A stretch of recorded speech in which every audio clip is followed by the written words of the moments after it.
Shalom. Haleluya, puji Tuhan. Sekali lagi kita dapat berkumpul bersama-sama sekali lagi untuk mendengar apa message Tuhan. Dan pada hari ini kita tidak ada paparan, tapi saya akan coba bahwa kita pelan-pelan saja mendengar dan kita memahami apa message Tuhan pada hari ini. Dan seperti yang kita tahu bahwa tema besar 2026 kita adalah bertumbuh dalam kasih karunia, berbuah dalam Kristus. Jadi sepanjang bulan Juli ini tema kita adalah kasih Bapa yang menyembuhkan. Dan pada hari ini tajuk kecil kita untuk minggu ini adalah mengalami pemulihan jiwa.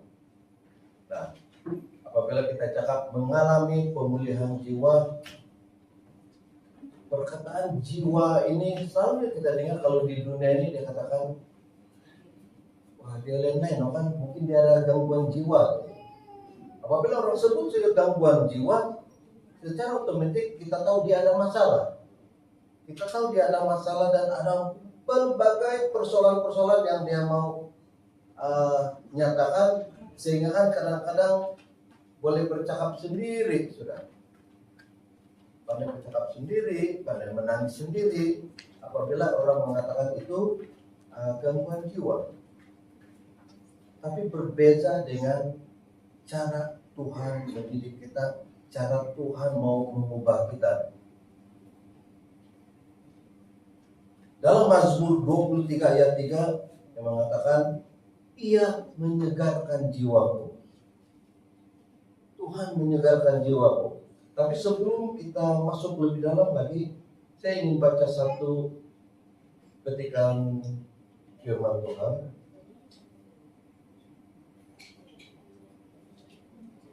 Yang saya ambil daripada 1 Tesalonika ayat 1 Tesalonika 5 ayat 23, supaya kita lebih memahami apa yang dikatakan dengan jiwa.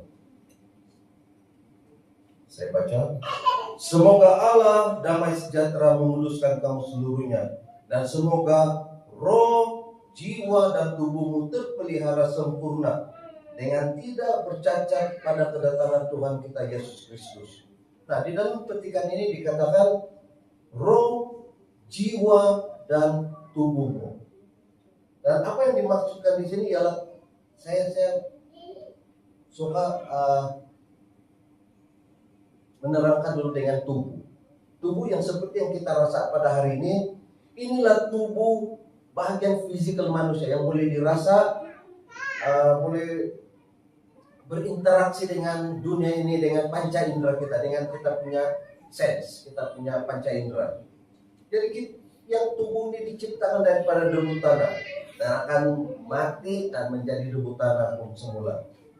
Nah, itu tubuh.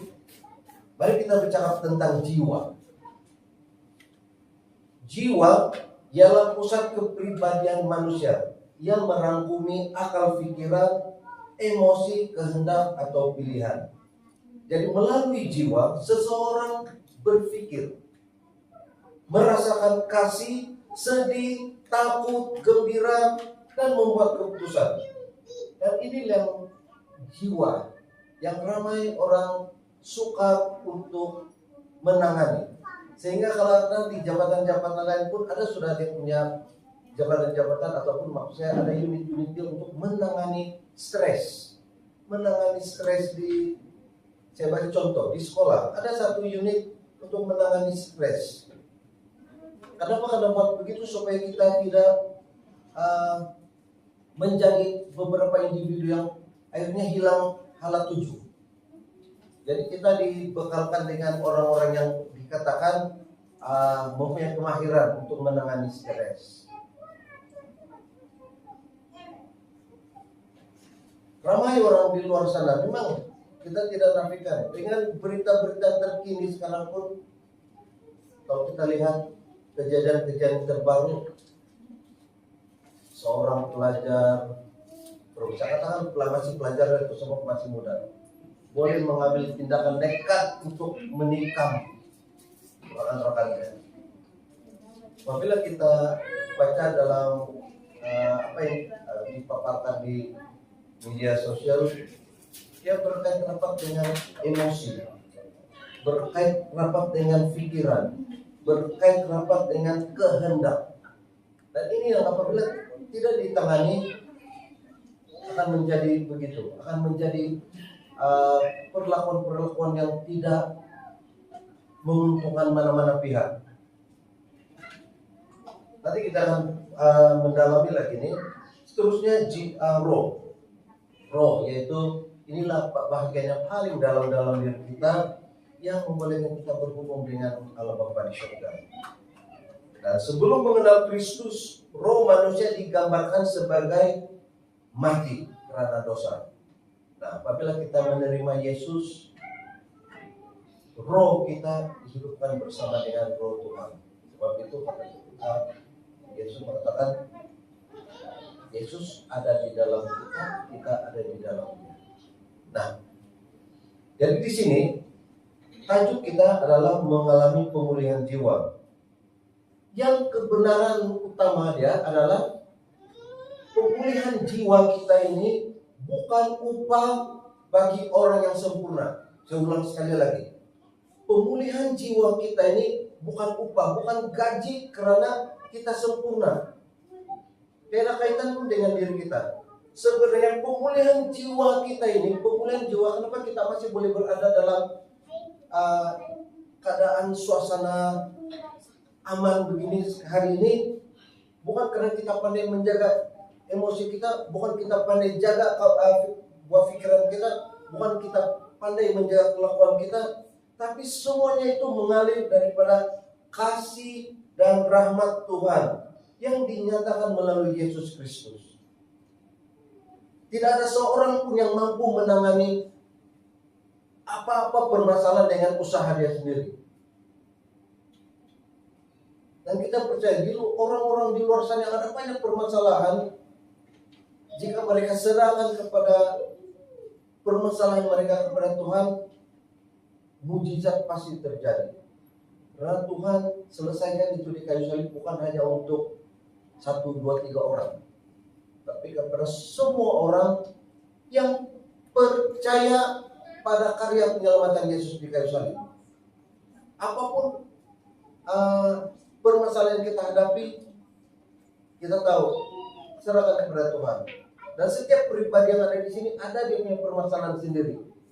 Ada yang mengalami sesuatu yang sangat duka, ada yang mengalami sesuatu yang sangat menyakitkan hati. Bukan yang dewasa, malahan yang PMM, malahan anak kecil juga ada masalah-masalahnya sendiri. Kita mengalami segala itu karena jiwa kita yang mau membuat keputusan, jiwa kita yang karena tidak terkawal, pikiran kita, emosi kita. Tapi percaya apabila kita serahkan sepenuhnya kepada Tuhan, Tuhan yang mengendalikan kita punya emosi, Tuhan yang mengendalikan kita punya pikiran, Tuhan yang mengendalikan kita punya keputusan, bukan kita. Nah, di sini dikatakan pemulihan jiwa bukan upah. Kita mau sempurna dulu baru kita akan bagi upah, bukan. Pemulihan jiwa adalah datang daripada Tuhan kita Yesus Kristus. Nah, apabila dikatakan datang daripada Yesus Kristus, yaitu kasih dan rahmat Tuhan, kalau kita lihat kehidupan harian kita pada hari ini, tahun rahmat Tuhan telah datang.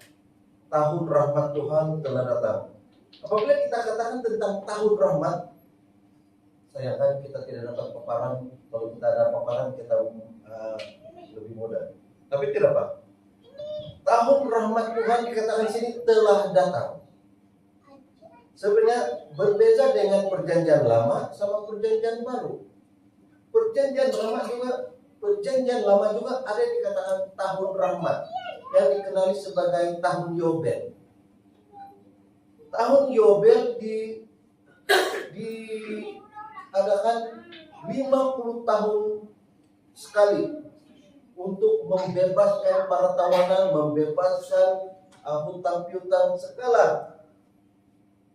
Itu terjadi kepada mana-mana orang Ibrani atau orang Israel yang menjual diri menjadi hamba karena kemiskinan, dan selepas 50 tahun mereka akan dibebaskan. Itu perjanjian lama. Tahun rahmat kepada orang-orang di perjanjian lama.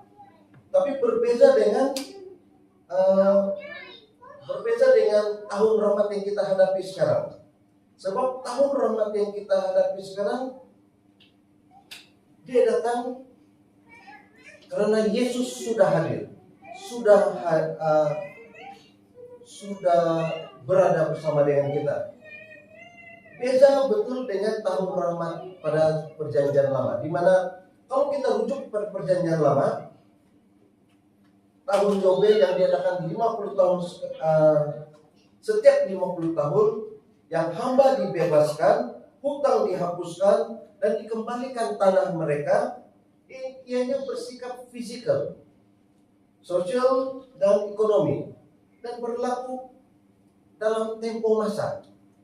Berbeda dengan apa yang kita hadapi dalam perjanjian baru, yaitu tahun rahmat ialah era kasih karunia. Era kasih karunia yang bermula dengan kedatangan Yesus Kristus. Manusia dibebaskan daripada dosa, diampuni, dan diperdamaikan dengan Allah. Dia bersifat rohani dan kekal, dan dia berlaku sepanjang zaman kasih karunia sehingga Yesus datang kembali.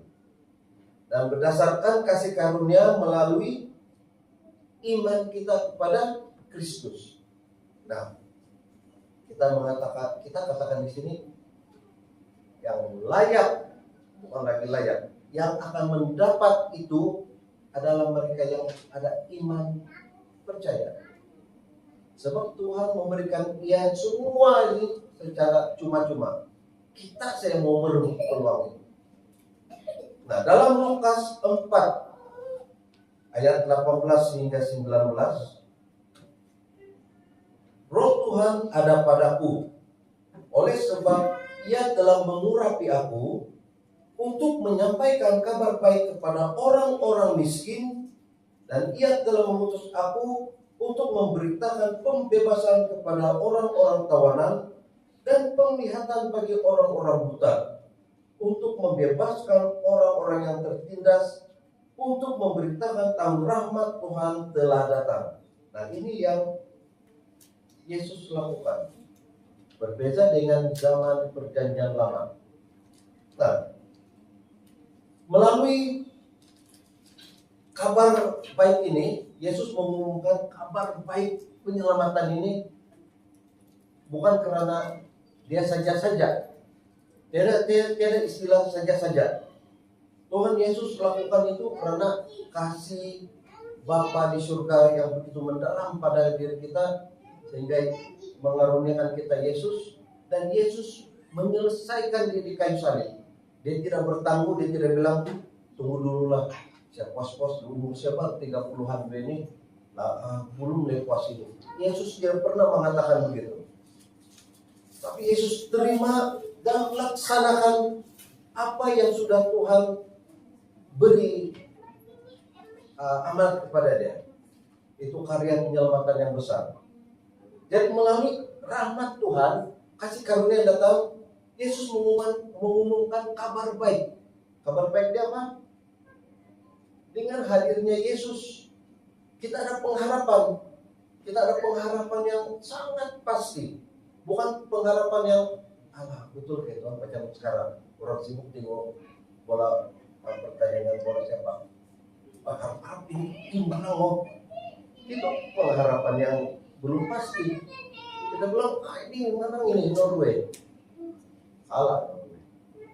Itu pengharapan yang tidak pasti.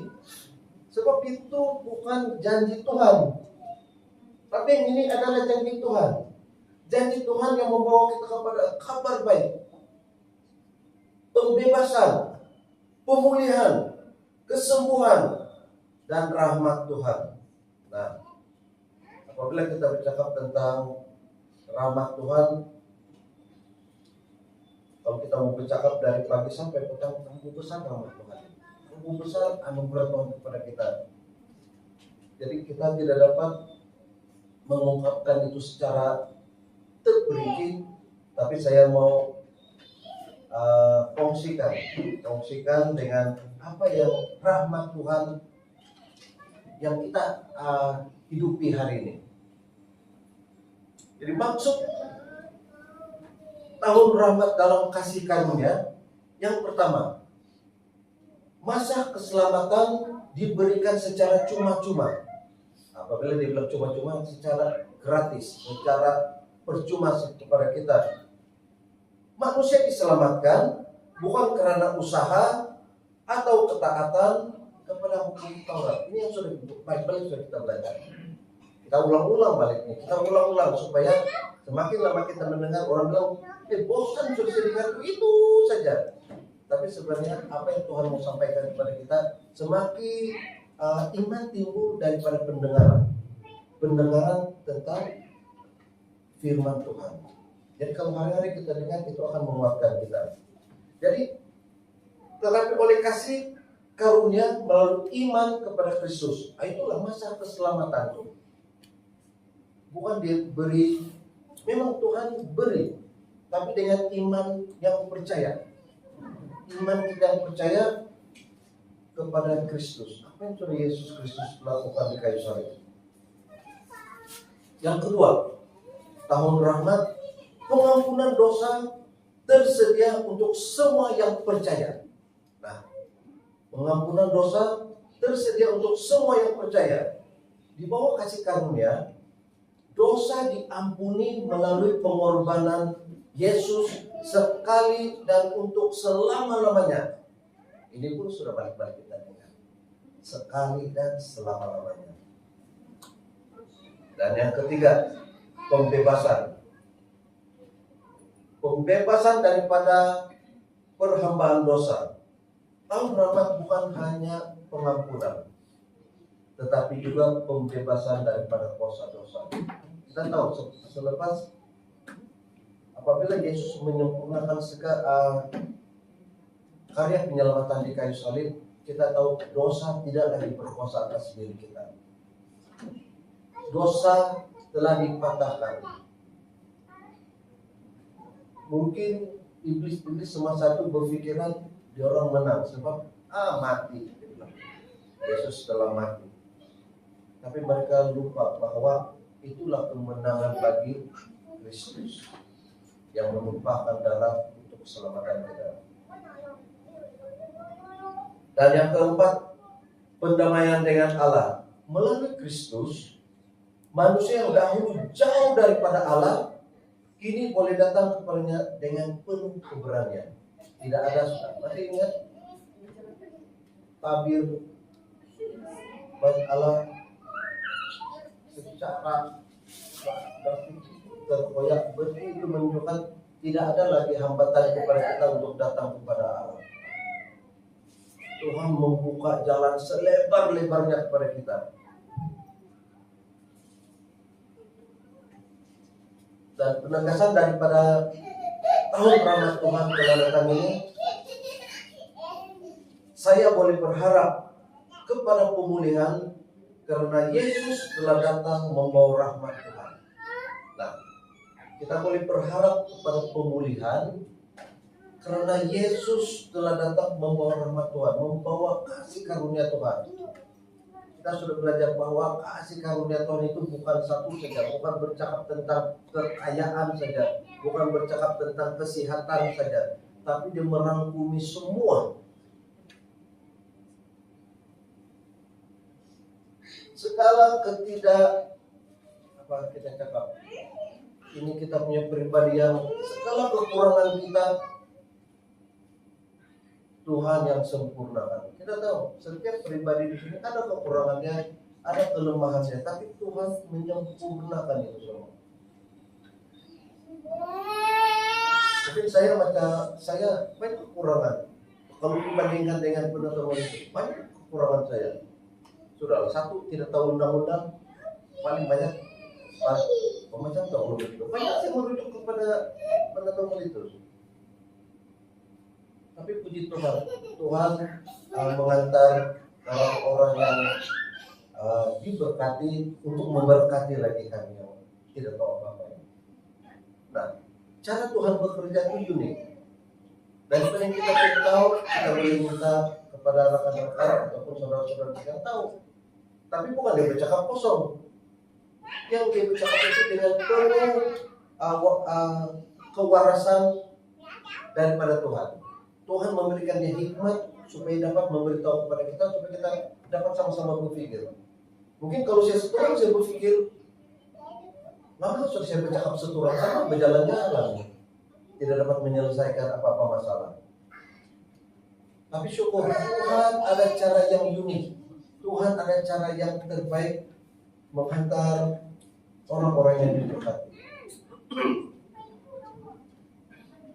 Nah, kita terus masuk lagi, dan pemulihan bukan upah ketaatan kita. Ini sudah saya sentuh sebentar tadi, yaitu pemulihan bukan upah ketaatan kita. Dalam Galatia 3 ayat 13 hingga 14.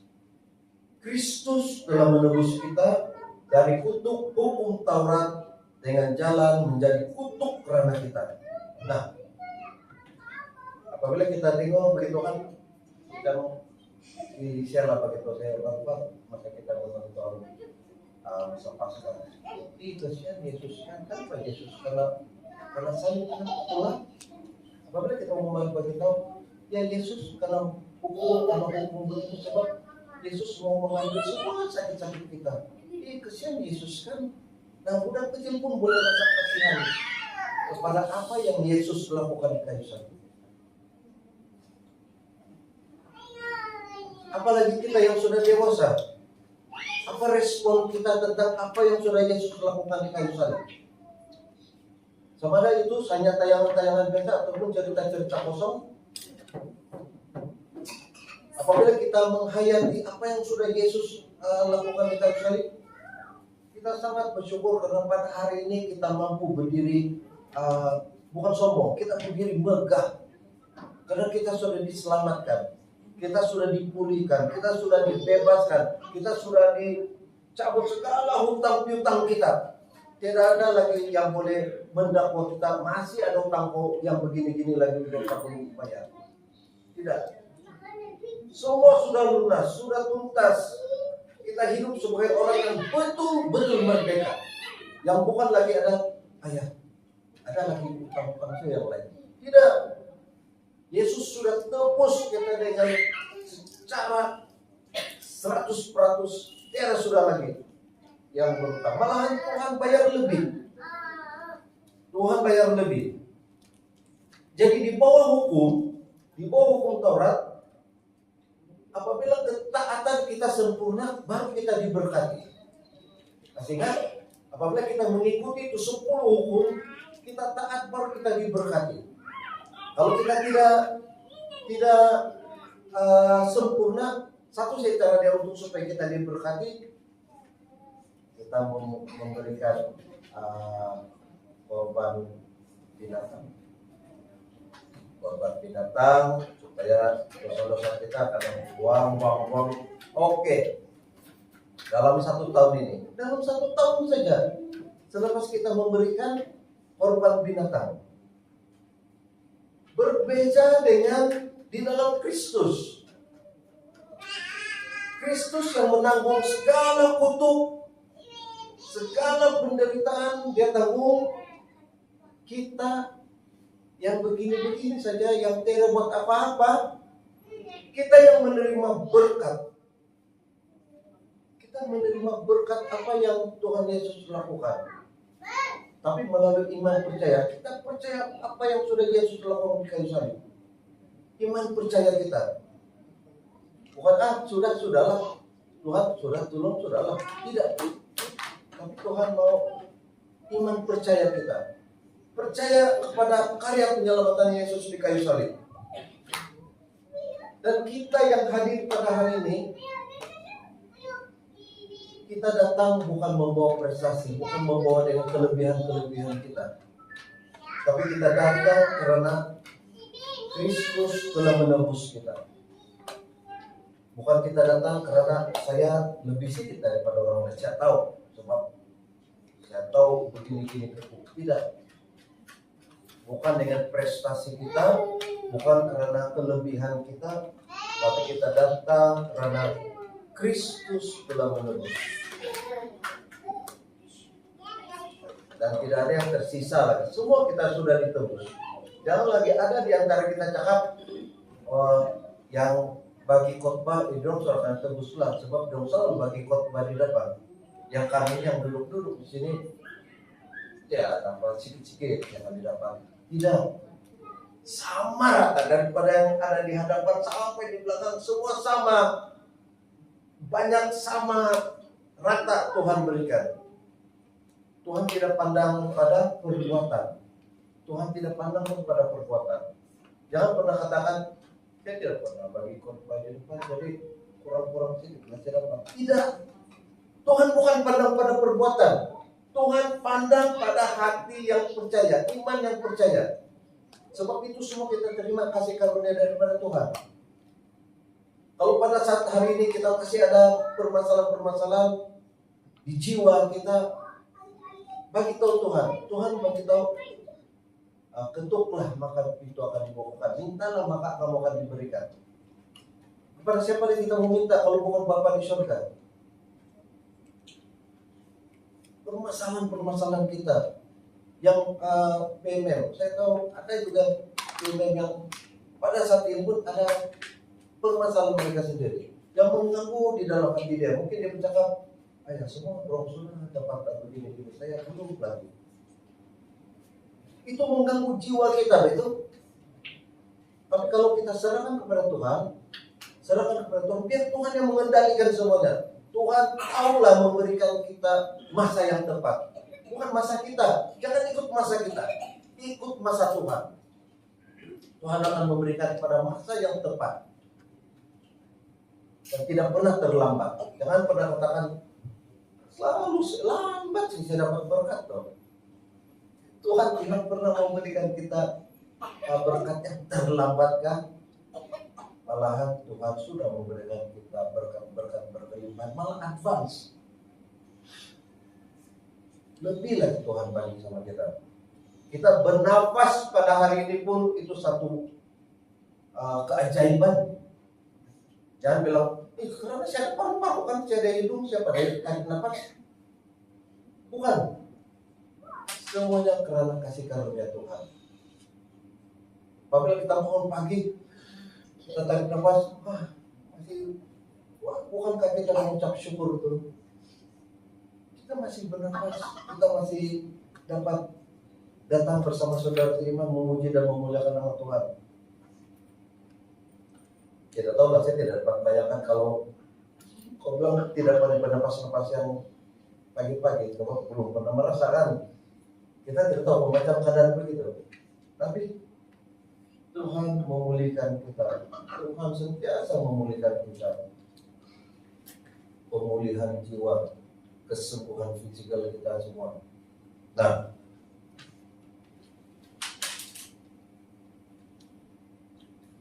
yang kita ceritakan, Yesus memberikan kabar baik, salib membuka jalan. Kenapa kita bilang salib? Karena karya penyelamatan Yesus dilakukan di atas kayu salib. Dan kalau kita lihat video Joseph Prince dulu, semua ada yang disalibkan. Semua kelemahan kita, semua kekurangan kita, semua dosa-dosa kita dipakukan di kayu salib.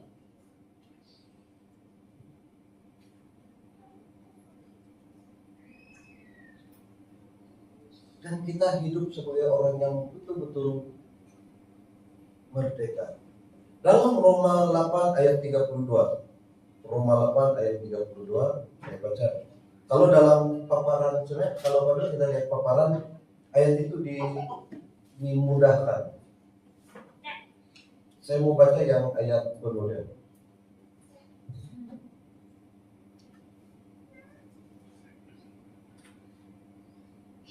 Roma 8 ayat 32. Ia yang tidak menyayangkan anaknya sendiri, tetapi yang menyerahkannya bagi kita semua. Bagaimanakah mungkin ia tidak mengaruniakan segala sesuatu kepada kita bersama-sama dengan dia? Nah, apabila kita katakan kita baca firman Tuhan ini, kita dapat memahami dan kita dapat terima. Ia yang tidak menyayangkan anaknya sendiri, tetapi menyerahkannya bagi kita semua.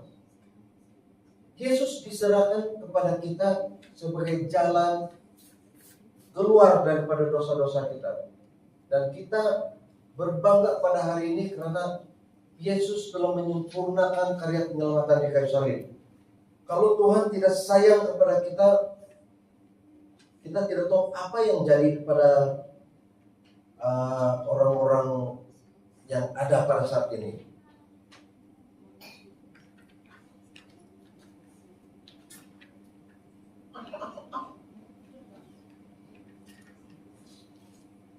Dalam konteks kasih karunia, Allah telah memberikan kita pemberian terbesar, yaitu Yesus Kristus. Dia memberikan anaknya sendiri kepada kita dan menyerahkannya untuk mati. Ada kayak bapak-bapak di sini yang sanggup menyerahkan anak dia untuk mati? Tidak ada. Tapi Bapa kita di surga, dia menyerahkan kepada kita anak yang dia kasihi untuk mati bagi kita. Nah, mati bagi kita. Jika Allah sudah memberikan yang paling berharga kepada kita, maka itu membuktikan kasihnya yang sempurna kepada kita. Itu paling berharga itu anak. Itu pun dia sanggup berikan supaya kita semua selamat. Kita semua diselamatkan. Itu pemberian terbesar daripada Bapa di surga. Jadi salib adalah bukti. Salib adalah bukti bahwa kasih karunia Allah tidak bersyarat. Nah, kasih karunia Allah tidak bersyarat dan tidak bergantung pada kelayakan manusia. Bukan kita mau naik dulu jadi deacon-deaconess dulu, baru kita layak. Yang belum lagi jadi deacon-deaconess tidak layak. Tidak. Apabila Yesus selesaikan di kayu salib, kita diselamatkan tanpa syarat dan tidak bergantung pada kelayakan manusia. Semua manusia adalah layak.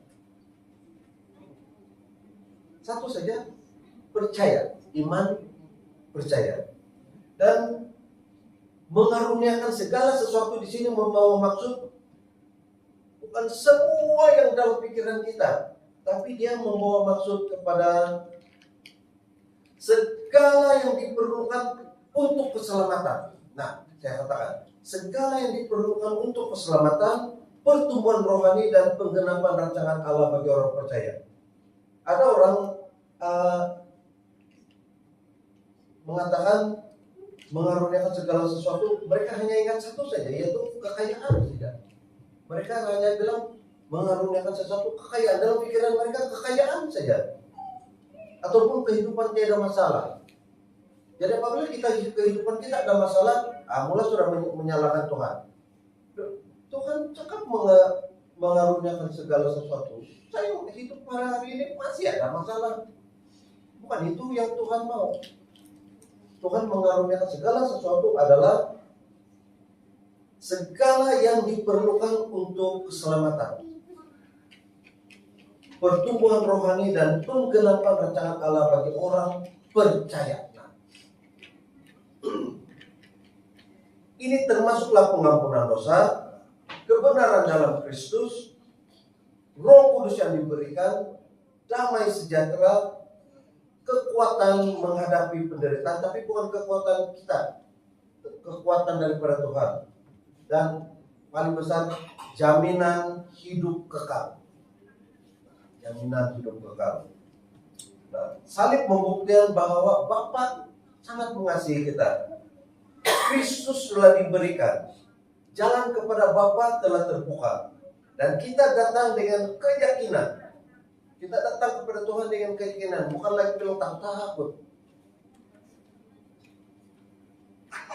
Jadi dasar pengharapan kita ialah karya selesai Yesus. Tidak ada yang boleh menafikannya. Yesus sudah menyelesaikan kayu salib.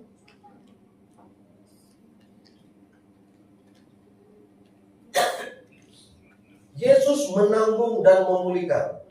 Dalam Yesaya 53 ayat 4 hingga 5, saya baca yang karena singkat saya di sini. Penyakit kitalah yang ditanggungnya, dan ada beberapa ayatnya, oleh bilur-bilurnya kita menjadi sembuh.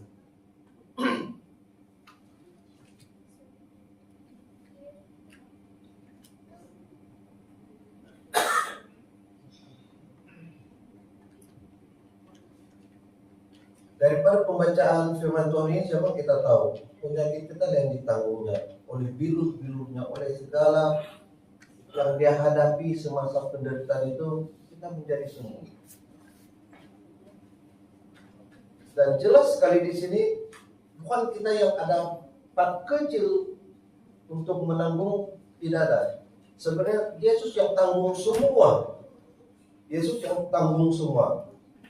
Di mana dalam Matius 8 ayat 16 hingga 17, Yesus menyembuhkan orang sakit sebagai penggenapan nubuat tentang Mesias. Nah, apabila kita baca dalam Perjanjian Lama, ada nubuat-nubuat yang mengatakan dan dia akan menyembuhkan. Ada banyak nubuat tentang Yesus. Dan inilah yang Yesus berbuat, menyembuhkan orang sakit. Banyak lagi yang Yesus lakukan. Apa lagi ya? Menyembuhkan orang sakit, membangkitkan orang mati, berjalan atas air. Itu bukan alang-alang tuh. Kalau kita bilang ahli magic tertinggi di dunia pun mau menyamai Yesus, tidak ada yang boleh menyamai dia. Kita tahu Yesus yang menanggung dan Yesus yang memulihkan. Jadi penegasan dia, saya memandang kepada Yesus sebagai dasar pengharapan bagi pemulihan jiwa dan kesembuhan tubuh. Nah, ini yang kita berharap. Bukan berharap, ini yang pasti kita dapat karena dasar kita adalah Yesus sebagai dasar pengharapan bagi pemulihan jiwa dan kesembuhan. Apabila kita sebut tentang kesembuhan, kesembuhan mengalir daripada belas kasihan. Matius 14 ayat 14. Saya mau juga baca ayat penuh di atas, sebab di sini karena tulis yang ringkas. Oke, mari kita lihat Matius 14 ayat 14. Ketika Yesus mendarat, ia melihat orang banyak yang besar jumlahnya, maka tergeraklah hatinya oleh belas kasihan kepada mereka, dan ia menyembuhkan mereka yang sakit. Sedangkan Yesus ada belas kasihan. Yesus ada belas kasihan, tergerak hatinya melihat mereka, dan oleh belas kasihannya dia menyembuhkan mereka yang sakit. Dan Yesus menyembuhkan bukan karena manusia sempurna. Yesus menyembuhkan karena hati dia penuh dengan belas kasihan. Yesus tidak memilih, bukan pandang, apa orang bilang sini, pandang bulu ataupun bias, apa itu?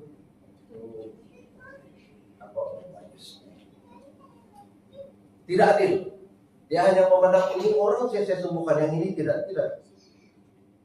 Tapi Yesus belas kasihan dia menyembuhkan kepada semua orang yang memerlukan dan yang percaya.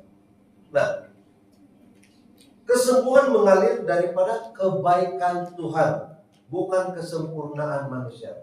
Memang manusia ini tidak sempurna. Jadi apabila kita bercakap tentang kesembuhan daripada Tuhan, itu adalah kebaikan Tuhan. Bukan karena kita rajin berdoa itu satu kebaikan. Tapi maksud saya bukan karena kita berdoa, dengan mengharap kita mendapat upah. Kita akan mendapat upah. Tidak. Kesembuhan yang kita dapat pada hari ini adalah daripada kebaikan Tuhan, bukan karena kesembuhan manusia. Siapa yang dapat memulihkan jiwa kita? Gembala yang memulihkan jiwa kita. Dulu pertama kali sebelum saya masuk dalam denominasi SIB, saya selalu mendengar orang cakap ada gembala sana. Saya berpikir, macam itu gembala yang dong cakap di gereja. Saya berpikir macam yang mengawalan itu, yang mengalau-alau sapi, mengalau-alau begitu. Tapi apabila sudah sampai masa kita mau mendalami, akhirnya kita paham bahwa itu hanyalah panggilan. Sebab zaman hidup zaman lama begitu, zaman sekarang lain lah. Dia dipanggil, ada yang namanya pastor, ada yang dipanggil macam-macam. Tapi gembala yang memulihkan jiwa ini adalah mereka yang sanggup memberikan nyawanya. Dalam Yohanes 10 ayat 11, akulah gembala yang baik.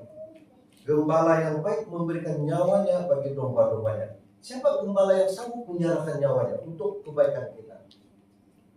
Yesus. Tidak ada orang lain lagi. Jadi mengapa kita boleh percaya kepadanya? Dia memberikan nyawanya. Kenapa kita boleh percaya? Sebab dia memberikan nyawanya.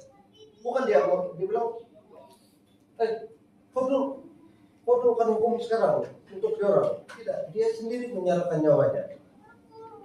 Dan dia menyatakan kasih Bapa. Dia memulihkan jiwa.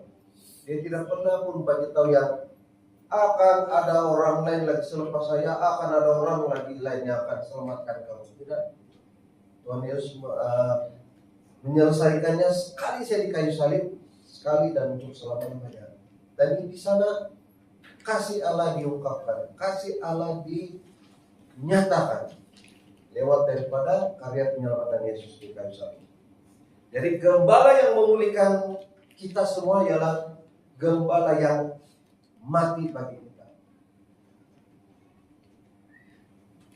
Nah, apabila kita menikmati semua yang sudah Tuhan Yesus lakukan, satu perkara yang sangat baik adalah datang ke takhta kasih karunia. Kalau orang dunia, dia bilang, saya mau datang kepada takhta kerajaan negeri Sabah. Mau jadi apalah, mau jadi raja Sabah, mau jadi apa-apa semua. Tapi berbeda dengan cara Tuhan bekerja. Kita datang ke takhta kasih karunia. Kalau kita tahu apa itu kasih karunia, orang berebut nih mau datang kepada kasih karunia. Tapi tanpa kita berebut pun, kasih karunia itu datang pada diri kita sendiri. Ibrani 4 ayat 16. Marilah kita dengan penuh keberanian menghampiri takhta kasih karunia. Kita tahu bahwa kasih karunia diberikan secara cuma-cuma kepada kita, tanpa usaha kita. Jadi kita datang untuk menerima berkat, kita datang menerima rahmat, kita datang untuk menemukan kasih karunia, kita datang untuk mendapatkan pertolongan. Nah betul kan? Mendapatkan pertolongan, tapi bukan daripada siapa-siapa, mendapatkan pertolongan daripada Tuhan. Jadi kita semua yang tidak layak ini, semua kita yang tidak layak ini, kita datang bukan karena kelayakan kita ataupun kemampuan kita, tetapi Yesus adalah kelayakan kita. Yesuslah yang melayakkan kita. Daripada tidak layak, melayakkan kita. Tidak ada lagi siapa-siapa yang melayakkan kita untuk datang menghadiri takhta kasih karunia. Dan sekarang kita sangat bersyukur setelah beberapa belas tahun kita belajar tentang kasih karunia, hari ini kita dapat ungkapkan kasih karunia itu dalam gereja kita, dalam kehidupan harian kita. Dan sebenarnya kita banyak lagi mau belajar, bukan sudah kita pandai, banyak lagi kita mau belajar. Jadi kata kunci untuk semua yang sudah Yesus lakukan, pemulihan jiwa, kesembuhan fisikal, datang kepada takhta kasih karunia, kata kuncinya adalah menerima. Bukan kita memberi, kita menerima. Dan kita tidak perlu membeli, bukan membeli, tapi kita diberikan. Bukan untuk kita mencapai, tapi kita yang dicapai. Bukan kita yang membayar, tapi Tuhan yang bayar untuk kita. Ini loh orang bilang kan, lain juga ini kasih karunia ini. Kamu tidak dapat apa-apa, semua kamu dapat, dia bilang. Bersyukurlah sebab itulah kasih karunia. Tuhan sangat sayang dengan kita. Kita menerima segala-galanya tanpa usaha sedikit pun daripada kita. Nah, jadi apa yang Kristus sediakan oleh kasih karunia, saya terima melalui iman. Nah, kita terima melalui iman. Ini yang balik-balik kita belajar. Terima dengan iman, iman percaya kita. Jadi kasih karunia diterima bukan dibayar. Kita tidak perlu bayar. Roma 5 ayat 17. Sebab jika oleh dosa satu orang, maut telah berkuasa oleh satu orang itu, maka lebih benar lagi mereka yang telah menerima kelimpahan kasih karunia dan anugerah kebenaran akan hidup dan berkuasa oleh karena satu orang itu, yaitu Yesus Kristus. Yesus Kristus yang sudah memberikan kita kelimpahan kasih karunia dan anugerah kebenaran. Dan bukan karena kita yang melakukannya, tetapi karena satu orang, yaitu Yesus Kristus. Nah, karya Yesus sudah selesai. Apa sebutan? Selesai. Kalau salah sebutan saya pun, tapi itulah ejaan yang kita belajar dari dulu. Sudah selesai. Yohanes 19 ayat 30. Sudah selesai. Di kayu salib, harga telah dibayar. Penebusan diselesaikan. Jalan kepada Bapa dibuka. Kasih dinyatakan dengan sempurna. Semua itu terjadi di kayu salib.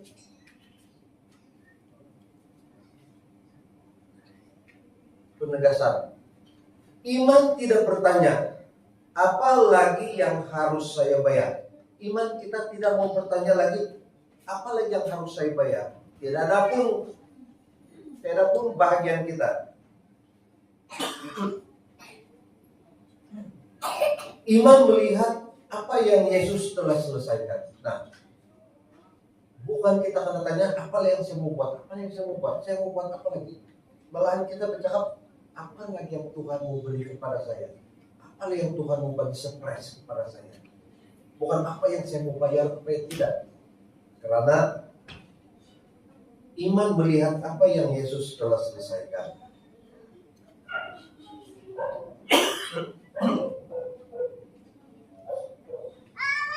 Jadi bagaimana kita menerima? Bagaimana kita menerima? Dalam Ibrani 12 ayat 2, pandang pada Yesus. Pandang pada Yesus. Yang kedua, Ibrani 4 ayat 16. Datang dengan keberanian. Yakobus 5 ayat 14 hingga 15. Berdoa dengan iman. Dan Roma 5 ayat 17. Terima kelimpahan kasih karunia. Daripada sini kita dapat simpulkan bahwa pandang pada Yesus, datang dengan keberanian, berdoa dengan iman, dan terima kelimpahan kasih karunia. Semua kita terima begini. Kita sambutlah berkat-berkat Tuhan dengan, kalau kita ada tikar-tikar yang dibentangkan, terimalah berkat-berkat segala datang kepada Tuhan dengan keberanian, karena Yesuslah yang melayakan kita. Jadi pandang pada Kristus, datang kepadanya, percaya kepada kasih-Nya, terima dengan iman. Balik-balik kita dengar, terima dengan iman. Jadi ini adalah beberapa pertanyaan orang-orang di luar sana. Saya katakan orang-orang di luar sana yang selalu bertanya begini. Soalannya begini. Yang pertama, mengapa saya boleh berharap? Kenapa saya boleh berharap tentang pemulihan, kesembuhan, berkat ini semua? Jawabannya satu saja. Karena Yesus telah datang. Kalau Yesus tidak datang, kita tidak dapat berharap nih. Masih berharap, masih menunggu-nunggu. Siapa harapan kita? Tapi kita boleh berharap sebab Yesus telah datang. Soalan yang kedua. Mengapa saya boleh menerima? Kenapa kita boleh terima? Jawabannya, karena salib telah membuka jalan. Kematian Yesus di kayu salib telah membuka jalan yang luas bagi kita untuk datang kepada takhta kasih karunia, datang kepada kerajaan Allah. Tuhan membuka jalan, tidak ada lagi sempadan-sempadan untuk kita datang kepadanya. Soalan yang seterusnya, mengapa saya boleh datang dengan berani? Karena takhta itu ialah takhta kasih karunia. Takhta kasih karunia, takhta berkat, takhta anugerah yang bukan kita buat. Kita terima saja. Tuhan menyediakan. Tuhan menyediakan segala sesuatu. Dan ini soalan yang banyak orang tanya, mengapa saya boleh percaya kepada pemulihan? Apa kita tidak percaya kan kita boleh dipulihkan? Jawabannya, karena gembala yang baik telah memberikan nyawanya bagi saya. Itulah kita mampu mengalami pemulihan. Nah, sedikit pun tidak ada dengan diri kita sendiri. Sedikit pun tidak ada dengan diri kita sendiri. Semuanya karena Yesus. Ada satu lagu. Kalau saya tukar ayatnya pun boleh. Saya ada pada saat ini bukan karena kepintaran, bukan karena kelebihan saya, tidak. Saya ada pada saat ini semuanya karena kemurahan Tuhan. Kemurahan Tuhan. Baik, kita sudah sampai ke penghujung sharing kita pada pagi hari ini. Kita ada deklarasi iman, oleh karena tidak dapat dipancarkan di sana. Saya akan baca, kita ikut sama-sama. Mari saya jemput semua berdiri.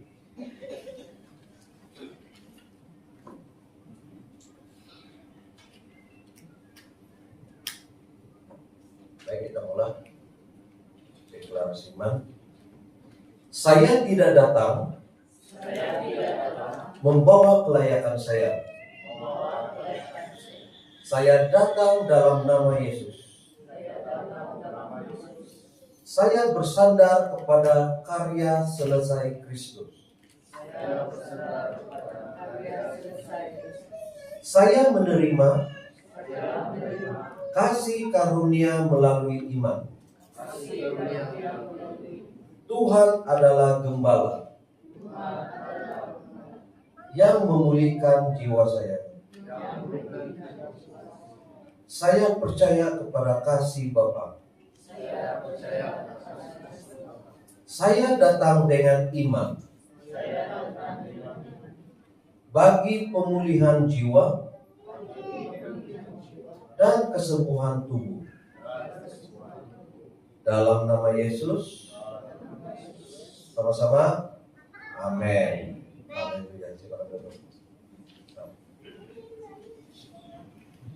Rumusan daripada sharing kita pada pagi hari ini, minta maaf panjang sedikit.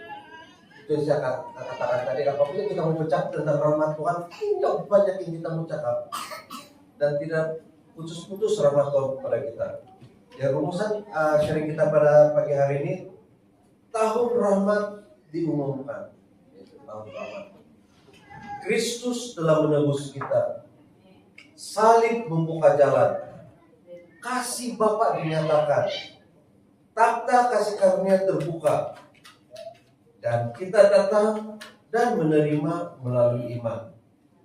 Haleluya. Dan penegasan sekali lagi, pemulihan bukan upah kepada manusia yang sempurna.